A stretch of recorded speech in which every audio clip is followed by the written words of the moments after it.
Y vamos a entrar ya de lleno a nuestras entrevistas del día. Vamos a platicar con el nuevo presidente de la Coparmex, la Confederación Patronal de la República Mexicana, con José Medina, a quien saludamos con mucho gusto. ¿Cómo estás, José?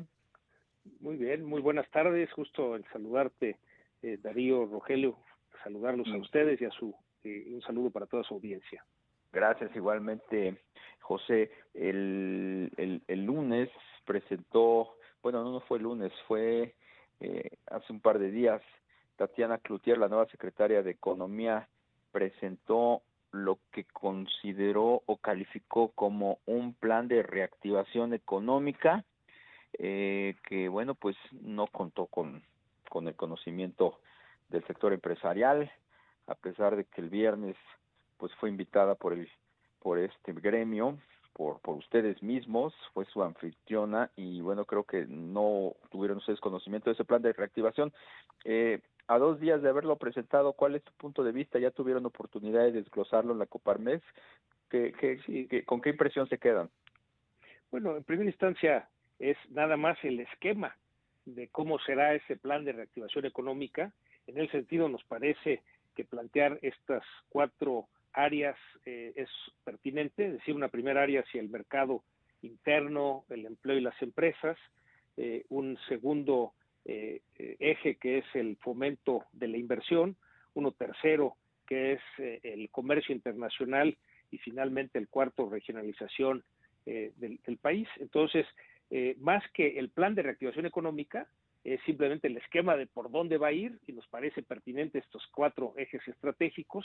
Sí tenemos mucho que aportar. Hemos estado en diálogo con la Secretaría de Economía, con Tatiana Cloutier, en cuanto a aportarle las ideas, tanto las que se elaboraron en el Consejo Coordinador Empresarial después de la Conferencia Nacional para la Reactivación Económica el año pasado, como las propuestas que hacemos desde Coparmex, en donde ya hemos entregado a la Secretaría de Economía estas propuestas que van, por ejemplo, en la parte de la recuperación del mercado interno y el empleo, pues acelerar, por ejemplo, los procesos de devolución del IVA. Resulta que a partir de esta administración se quitó la compensación universal y entonces ahora tenemos que pagar las empresas el impuesto sobre la renta y luego pedir la devolución del IVA. Sin embargo, hay empresas que llevan más de un año sin que les devuelvan el IVA. Esto afecta su liquidez. Entonces, una primera manera es darle esa liquidez a la economía, y que es que así como las empresas tenemos la obligación de pagar nuestros impuestos, el gobierno tiene la obligación de devolver los saldos a favor. También le hemos propuesto pues que se restaure la compensación universal, al menos para este año, y que esto ayude en la liquidez de las empresas. El que, por ejemplo, las prestaciones laborales sean deducibles al 100%, el que haya un diferimiento temporal por esta crisis del pago de servicios como el agua y la luz, pero también el apoyo a los salarios. El gobierno ha dicho que quiere apoyar a los que menos ganan. Le tomamos la palabra, que se apoya a aquellos que están entre 1 y 3 salarios mínimos. Hemos propuesto desde Coparmex que mientras dure la crisis, el salario sea pagado el 50% por el gobierno federal y el 50% por el empleador, para que no se pierdan esos empleos. Ya perdimos 1.100.000 empleos en esos 5 meses que estuvo cerrada la economía, de lo cual solo se ha recuperado la mitad de los empleos. Entonces, estas propuestas las hemos ya entregado a la Secretaría de Economía. Hay en cada uno de estos ejes estratégicos propuestas que hemos entregado, hay el diálogo, y confiamos que efectivamente exista el análisis y entonces se puedan implementar. Por supuesto. José, muy buenas tardes. Te saluda Rogelio Varela. A propósito de este tema de los salarios y demás, otro tema que pues se está, digamos que reintegrando de nueva cuenta al debate es el de las mesas para el outsourcing. ¿Ahí cuál sería el planteamiento de Coparmex? Bueno, desde Coparmex consideramos que la subcontratación o outsourcing es un mecanismo que le da flexibilidad a las empresas, pero también le da flexibilidad a los trabajadores, y sobre todo, quizá importante en esta situación de la economía, le da competitividad al país. Por lo mismo, sostenemos que la subcontratación es una figura que debe permanecer. Está bien que se regule, pero es importante que permanezca para que logremos mantener esta competitividad del país, sobre todo, Rogelio, en términos de la aplicación del Tratado de Libre Comercio, el TEMEC, en Claro. donde esto nos ha hecho la región más competitiva del mundo con Estados Unidos y Canadá. No podemos darnos el lujo de perder competitividad en estos momentos.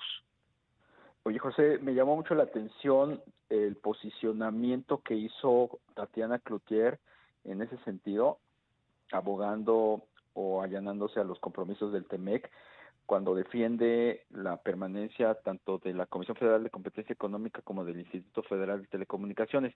En el caso del outsourcing, en la reunión virtual que tuvieron con ella, ¿defendió también esa postura de la tercerización o es un tema que no está en su agenda?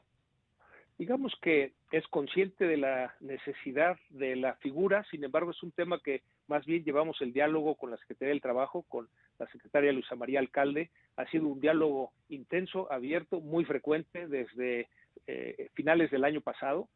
Nos parece que fue muy positivo el que no se aprobara la ley como originalmente se había presentado, sino que se hubiera abierto al diálogo, y hemos continuado. De hecho, a partir del día de ayer hay este diálogo abierto, hay foros que seguirán toda esta semana y la semana próxima para poder dialogar sobre esta necesidad de sí conservar la figura de la subcontratación, en qué aspectos se debe regular y en qué aspectos debe de existir, porque precisamente da esta flexibilidad, sobre todo con la figura de la subcontratación especializada. Creemos que esto permitirá que sí permanezca la figura. Hay la apertura del gobierno al diálogo, es un diálogo abierto, no necesariamente estamos de acuerdo, te diría Darío, diferimos en muchos puntos de vista, pero no se trata de que estemos de acuerdo en todo, al contrario, el hecho de que no tenemos estos mismos puntos de vista ayuda a enriquecer estas propuestas, y tenemos la confianza que el diálogo nos lleve a una mejor solución para el país, en donde se logren estos dos objetivos. Un primer objetivo que es respetar todos los derechos de los trabajadores, pero también un segundo objetivo que es mantener la competitividad del país. Sí, por supuesto. José, en diciembre pasado, con el regreso del semáforo rojo, pues también se presentó un ajuste importante en los empleos en el sector formal. ¿Consideras que en enero podría continuar pues este ajuste? Digamos, sí hemos tenido una pérdida considerable del empleo. Comentábamos que solo se ha recuperado la mitad de lo que se perdió. Diciembre es un ciclo natural porque se terminan proyectos, por ejemplo, de construcción, y muchos derivados también del presupuesto público y del presupuesto de las empresas, que son presupuestos anuales que se terminan en diciembre, y por lo mismo los proyectos terminan en diciembre, y eso hace unos ciclos naturales en donde se concluyen ciertos empleos, y esto arranca en enero. Se ha llamado la cuesta de enero, probablemente sea un trimestre de cuesta, ¿no? Porque sí, la reactivación de la economía es lenta. Sin embargo, aquí la gran oportunidad que tenemos es aprovechar que la economía de los Estados Unidos sí va a crecer. La expectativa es que crezca un 4%. En el tamaño de economía que son los Estados Unidos, eso si hacemos bien las cosas y nos conectamos en nuestra economía con la economía de Estados Unidos, podemos realmente aprovechar ese crecimiento, y con lo mismo la reactivación económica sea más rápida. José, otro tema de interés nacional es la postura del sector privado en torno a cómo puede coadyuvar en la campaña de vacunación. Ustedes como empresarios y ustedes particularmente como patrones han dicho que podrían, pues si existieran las condiciones, participar en este gran esfuerzo en donde el gobierno pues necesita evidentemente del soporte de terceros. Es una gran empresa el vacunar a más de 100 millones de mexicanos, y el sector privado pues ya levantó la mano, ya ha dicho que ellos pueden apoyar. ¿Cuál es la postura de ustedes? Sí, lo que hemos analizado es que cuando volteamos a ver qué es lo que están haciendo los países que van más rápido en el proceso de vacunación, resulta que los gobiernos se han apoyado en infraestructura ya existente del sector privado en cuanto, por ejemplo, la logística de distribución. Entonces se puede apoyar en la logística de distribución que ya existe para la distribución de las vacunas, pero también se han apoyado en cadenas de farmacias, en clínicas y hospitales privados para acelerar la aplicación de las vacunas. Entonces, una primera propuesta es, ahí está la infraestructura del sector privado para servir en la distribución y aplicación de las vacunas.